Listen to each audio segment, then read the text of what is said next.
Hello everybody and welcome back to my channel. Today's video is going to be a bit different than what you're used to. Today I'm going to let you in on a few secrets. If you've been following my channel for a while now, you know that there's nothing I love more than being productive. At the same time, I also love living in New York City and all of the opportunities that provides me. But unfortunately, sometimes the two don't cooperate the way you would like. New York City is one of the most densely populated cities in the world, and finding a quiet place to go heads down and get some good hard work in is tough. Because of that, it's easy for me to spend hours upon hours upon hours sitting right here at my desk in my apartment. And while I do have a nice view, it still just doesn't totally grasp the energy of the city. That's why whenever possible, I try to take advantage of some low-key spots in the city that I have learned about that give me the environment to have super productive work sessions. So in today's video, I'm gonna share with you 4 of my go-to spots that I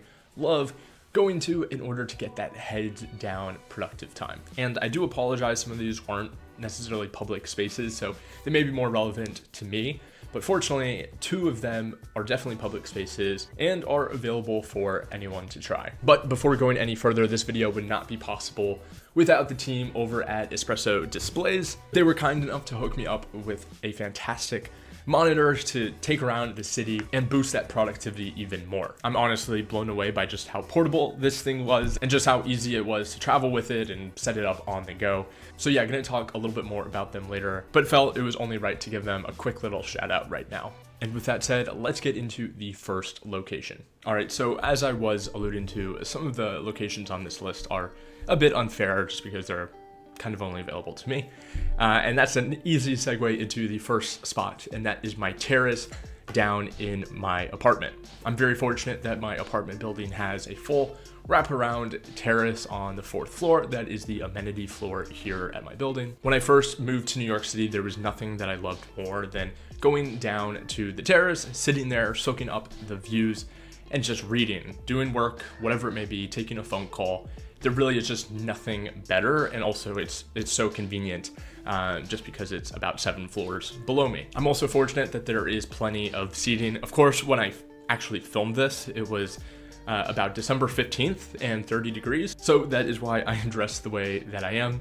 I hope you can appreciate my dedication to the video still filming this. But yeah, I think there is just a lot of value in terms of being out in the open, in the fresh air, regardless of how fresh the New York air might be. A while back, I heard the concept that when you are in large open spaces, it actually helps your brain come up with bigger ideas. And what space is larger and more open than, I guess, the city sky? So yeah, this first one, I admit, is really unfair because it really just applies to me, but that is location number 1, my terrace.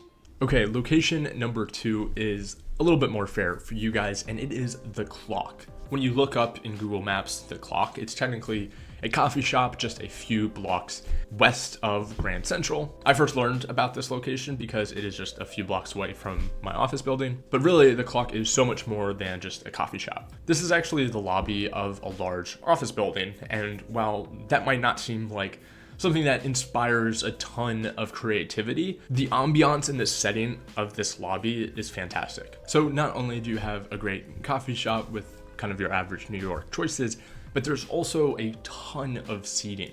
The specific day that I went to film this, I didn't sit and work, so you're gonna have to take my word for it. But there are so many different spaces in here where you can sit and just hunker down for several hours. This place is definitely off the beaten path. You can't see it from the street. It's actually in a lobby that's like 2 floors up. So it doesn't really get any foot traffic from random tourists. The people that are there know about it, appreciate it, and are trying to be productive. Honestly, it gives a bit of a WeWork vibe just because there's so many people in there working, but it's not like crazy busy. This is in Midtown, and it's in the lobby of a large office building, so naturally it's more of kind of the buttoned up professional finance bro types than like the creatives. But this is just a really great spot if you're trying to find somewhere a bit hidden. The only issue I have with this is the Clock, the coffee shop, is only open, I think, 7 to 4 during the week, but because it's an office building lobby, the lobby itself is open several hours into the evening, but unfortunately on weekends the whole place is closed. I did go there once on a Saturday with a buddy, and the security guy came up to us and was wondering what the heck we were doing there. So I don't recommend going on the weekends, but during the week, I don't think there is a better spot. It's basically a free WeWork. Okay, location number 3 is probably the reason you clicked on this video.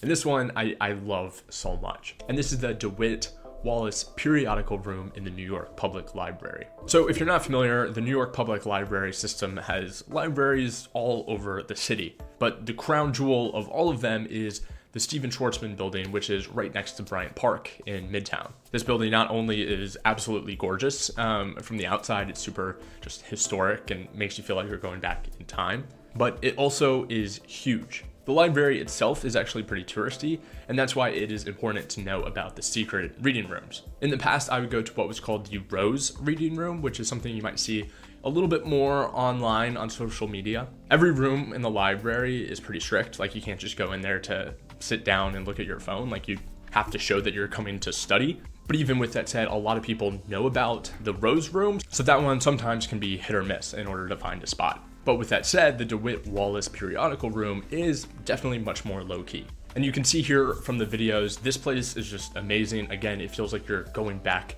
in time. This is exactly what I want my library, my study, as people call it, one day when I'm older and somehow magically have old money. But yeah, sitting here really does feel like you're at Hogwarts or Oxford or just some super historic place, and it's because you are. This is by far my favorite place to hunker down and be productive. I think it's just super unique and one of a kind, and not really an experience that you get too often here in New York. It also is really cool to go somewhere that's very busy and very touristy, but then kind of peter off and do your own thing and end up here where you feel like you are just in a different world, a different city. This is also right next to Bryant Park, which is in Midtown, and so ultimately it is super easy to get to, regardless of if you live in Murray Hill like me or really anywhere in the city. So I think that certainly makes it an attractive tourist spot, but again, that's why I said it's important to know about kind of these low-key reading rooms in the library where you can go and do some work. As a quick warning, they don't allow food or drinks in these rooms. So if you're planning on grabbing an extra large coffee and bringing that in there, unfortunately, that is not gonna fly. But as you can see from the videos, I brought in, of course, my MacBook and all of that and had no issues whatsoever. But yeah, overall, I just love this room. Every time I go there, I feel obligated to post an Instagram story. So that is location number 3, the DeWitt Wallace periodical room in the New York Public Library.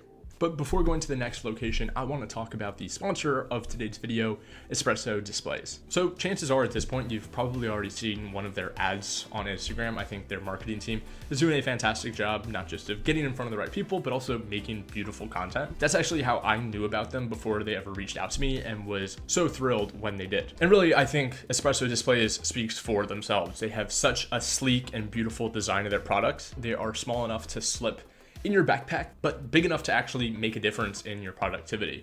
And one of my favorite aspects of it is that it's just magnetic. So you can literally just stick it on the back like that. Also, you can use your display both in landscape, but then also in portrait mode. Espresso Displays has won a ton of awards over the years for their design and just how beautiful it is. But with that said, they were still listening to their customer feedback, and they actually came out with a new stand, and that's the stand I have here today. So the value of the Stand Plus compared to traditional stands is that it actually can go even taller. So you can see here, I pulled it out like that. And so it just allows it to stand up a little bit taller. And the reasoning behind this is that it is tall enough now so that you can use it above your laptop. So a lot of people like working like this, where maybe they have their laptop with the screen right above it. And so with the Stand Plus, it allows you to do that very seamlessly. I honestly have just been blown away by the quality of this portable monitor. The engineering behind it is just fantastic and beautiful, and I truly think this is the best portable monitor on the market. So whether you're a young professional like me, a student in college, or I guess realistically anybody that uses a laptop, I think this is an amazing product. It certainly transformed the way that I'm able to work on the go, and I trust it will do the same for you. If you yourself want to check out Espresso Displays, the link will be down below in the description. And now let's get back to the video. All right, number 4 is also a bit unfair. This is actually my girlfriend's rooftop, and you can see here that the views are just out of this world. Again, like all of the other videos I filmed for this, it's December and it's cold out. So naturally there weren't a ton of people on the rooftop, but you can only imagine during the summer, it's a little bit busier, but honestly, I'm always blown away by the lack of people on there. To me, there really is nothing more inspiring than the skyline of New York City, and I don't think any location gives you a better view of the skyline than right here. Whenever I sit up there, it just makes me want to do so much more. It reminds me of all that's already been done, just the amazing companies that have been built, the people behind them. And again, it makes me just want to be productive. And I think that's the idea behind all of these 4 locations. It's not about just going to a place because it looks cool and you can post it on your Instagram story, but it really is about productivity. For me, I know it's helpful when I'm feeling burnt out to go to a different location, just to switch up the environment. And it really does have a great impact. I think there is a major benefit in going to places where other people are also working. So that's why the Clock is a great location, just because there's so many other people in there similar to you, kind of focused on getting their work done. And so that alone probably holds you accountable and makes you work a little bit harder and longer, and maybe get distracted on TikTok a little bit less often than you would sitting at your desk alone. So with all of that said, I definitely recommend to each and every one of you, whether you live in New York City or you live in Omaha, just get out and explore your surroundings. I know when I was at the University of Florida, I really didn't go to the libraries until my senior year. University of Florida, of course, has a pretty historic campus, but they've also got a great library, and it's not utilized enough. And it was definitely one of those things that I wish I had done earlier. Trust me, I get it. There's really nothing like working from home if you have a great productivity setup, but I just think it's so important and honestly super helpful to put yourself in different environments just to see where it takes you creatively. And who knows, maybe you'll run into me at the library. Also, let me know what you think of this style of video. I know it's a bit different than my typical, but I had a lot of fun making it. Again, shout out to Espresso Displays for sending me over the best portable monitors in the game. The link to their products will be down below in the description. I definitely recommend them if you want to take your productivity and your remote work game to the next level. And with all of that said, I'll see you in the next one. Peace.